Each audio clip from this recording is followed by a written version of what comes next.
অবৈধ প্রেম ভালোবাসা কতই না ভয়ানক এই হারাম রিলেশনশিপ। আপনি 5 ওয়াক্ত সালাত আদায় করছেন, রুটিন করে নিয়মিত কোরআন তেলাওয়াত করছেন, আপনি পর্দা করছেন, রাসূল সাল্লাল্লাহু আলাইহি ওয়াসাল্লামের সুন্নাহ মেনে চলছেন, নিয়মিত কতই না দোয়া করে যাচ্ছেন, আর এর পাশাপাশি আপনি কন্টিনিউ করে যাচ্ছেন একটি হারাম রিলেশনশিপ অর্থাৎ জিনা, যা হচ্ছে কবিরা গুনাহ। তওবা ছাড়া এর কোনো ক্ষমা নেই। স্বয়ং আল্লাহ তাআলা জিনার ব্যাপারে বলেছেন, আউযু বিল্লাহি মিনাশ শাইতানির রাজীম, লা তাকরাবুজ জিনা, তোমরা জিনার ধারে কাছেও যেও না। আর আমরা জিনার ধারে কাছে না, জিনার আষ্টে পৃষ্ঠে জড়িয়ে আছি।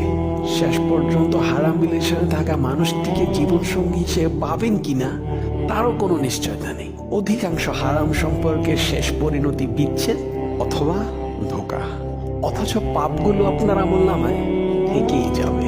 আবার অনেকেই ভাবে